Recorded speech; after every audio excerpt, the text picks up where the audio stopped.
अतिरिक्त रोजगार का सृजन कैसे हो सकता है? हम बहुत सारे तरीकों से अर्ध ग्रामीण क्षेत्रों में उन उद्योगों और सेवाओं की पहचान कर सकते हैं और उन्हें बढ़ावा दे सकते हैं जहां पर बहुत सारे लोगों को नियोजित किया जा सकता है। सब्जियों और कृषिगत उत्पादों जैसे आलू, शकरकंद, चावल, गेहूं, टमाटर और फल इत्यादि जिसे बाहरी बाजारों में बेचा जा सके के लिए प्रसंस्करण उद्योगों की स्थापना की जा सकती है। यह अर्ध ग्रामीण क्षेत्रों में स्थित उद्योगों में रोजगार प्रदान करेगा। योजना आयोग वर्तमान में नीति आयोग द्वारा किए गए एक अध्ययन के अनुसार अकेले शिक्षा क्षेत्र में लगभग 20 लाख रोजगार का सृजन किया जा सकता है। प्रिय बच्चों, इस पंक्ति से मैं आपको यह बात बताना चाह रही थी कि पहले जिसे हम योजना आयोग कहते थे उसे अब हम नीति आयोग के नाम से जानते हैं। इसी प्रकार यदि हमें स्वास्थ्य की स्थिति में सुधार करना है तो हमें ग्रामीण क्षेत्रों में काम करने वाले और अधिक डॉक्टर, नर्सों और स्वास्थ्य कर्मचारियों की आवश्यकता पड़ेगी। योजना आयोग के अध्ययन के अनुसार यदि पर्यटन क्षेत्र में सुधार होता है तो हम प्रति वर्ष 35 लाख से अधिक लोगों को अतिरिक्त रोजगार प्रदान कर सकते हैं। कुछ सुझावों में अमल करें तो लंबा समय लगेगा जरूर, लेकिन सुधार अवश्य होंगे। अतः छोटी अवधि के लिए हमें कुछ द्रुत उपायों की आवश्यकता है। इसे ध्यान में रखते हुए केंद्र सरकार ने अभी भारत के लगभग 625 जिलों में काम का अधिकार लागू करने के लिए एक कानून बनाया है। इसे महात्मा गांधी राष्ट्रीय ग्रामीण रोजगार गारंटी अधिनियम 2005 कहा जाता है। प्रिय बच्चों, दोबारा सुन लीजिए, महात्मा गांधी राष्ट्रीय ग्रामीण रोजगार गारंटी अधिनियम 2005 क्या है? इसके अंतर्गत ग्रामीण क्षेत्रों में वर्ष में 100 दिन की रोजगार की गारंटी दी गई है। यदि सरकार रोजगार उपलब्ध कराने में असफल रहती है तो वह लोगों को बेरोजगारी भत्ता देती है। प्रिय बच्चों, आइए अब बात करते हैं संगठित और असंगठित क्षेत्र के विभाजन की। संगठित क्षेत्र में वे उद्यम अथवा कार्यस्थान आते हैं जहां रोजगार की अवधि नियमित होती है। यहाँ लोगों के पास सुनिश्चित काम होता है।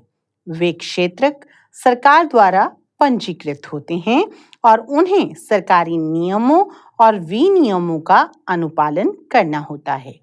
इसे संगठित क्षेत्र कहते हैं क्योंकि इनकी कुछ औपचारिक प्रक्रिया एवं कार्यविधि है। कुछ लोग किसी के द्वारा नियोजित नहीं होते, बल्कि वे स्वतः काम करते हैं, परंतु वे भी अपने को सरकार के समक्ष पंजीकृत कराते हैं और नियमों और विनियमों का पालन करते हैं। असंगठित क्षेत्र छोटी छोटी और बिखरी इकाइयां होती हैं जो अधिकांशतः सरकारी नियंत्रण के बाहर होती हैं और इनका जो निर्माण होता है वह भी निजी हाथों में होता है। इस क्षेत्र के नियम और विनियमन तो होते हैं, परंतु उनका अनुपालन नहीं होता है। वे कम वेतन वाले रोजगार होते हैं और प्राय नियमित भी नहीं होते। अब बात आती है कि इस तरह के क्षेत्रों में यानी असंगठित क्षेत्रों में श्रमिकों का संरक्षण कैसे हो। आपने बहुत सारी समस्याएं देखी जो असंगठित क्षेत्र में आती हैं, जैसे कम वेतन देना, अधिक लंबे समय तक काम कराना, छुट्टियों का निर्धारण ना होना। तो इन सारी समस्याओं को दूर कैसे किया जा सकता है? इस क्षेत्र से जुड़े हुए लोगों को संरक्षण की आवश्यकता होती है। ग्रामीण क्षेत्रों में असंगठित क्षेत्र मुख्यतः भूमिहीन किसान, श्रमिक, छोटे और सीमांत किसान, फसल बटाई दारों से रचित लोग शामिल होते हैं। भारत में लगभग 80% ग्रामीण परिवार छोटे और सीमांत किसानों की श्रेणी में आते हैं। इन किसानों को समय से बीज उपलब्ध नहीं होता। कृषि उपकरण इनके पास पुराने समय के हैं। साख, भंडारण और सुविधाएं जो विपणन केंद्र से संबंधित होती हैं या फिर इन्हें पर्याप्त सुविधाएं उपलब्ध कराने से संबंधित होती हैं, उनकी बहुत अधिक आवश्यकता है। अर्थात गांव में जो असंगठित क्षेत्र है, उसमें सुधार के लिए सरकार को विभिन्न प्रकार की सुविधाएं इस क्षेत्र को उपलब्ध कराई जानी चाहिए। प्रिय बच्चों, अब बात आती है स्वामित्व आधारित क्षेत्रकों की। स्वामित्व आधारित क्षेत्रकों की जब हम बात करते हैं तो दो तरह के क्षेत्रक आते हैं, एक सार्वजनिक क्षेत्र और एक निजी क्षेत्र। सार्वजनिक क्षेत्र में अधिकांशतः परिसंपत्तियों पर सरकार का स्वामित्व होता है और सरकार ही सभी सेवाएं उपलब्ध कराती है। निजी क्षेत्र में परिसंपत्तियों पर किसी खास व्यक्ति का स्वामित्व होता है और सेवाओं के वितरण की जिम्मेदारी एकल व्यक्ति या कंपनी के हाथों में होती है। कुछ गतिविधियां ऐसी हैं जिन्हें सरकारी समर्थन की जरूरत पड़ती है। निजी क्षेत्र उन उत्पादनों और व्यवसायों को तब तक जारी नहीं रख सकते जब तक सरकार उन्हें प्रोत्साहित नहीं करती।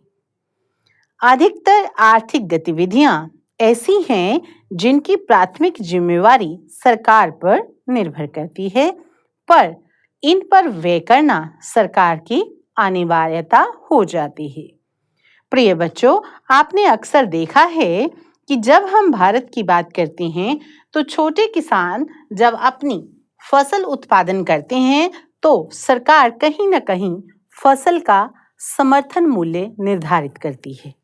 इसकी वजह यही है कि सरकार कहीं न कहीं इस क्षेत्र से जुड़े लोगों को प्रोत्साहित करना चाहती है।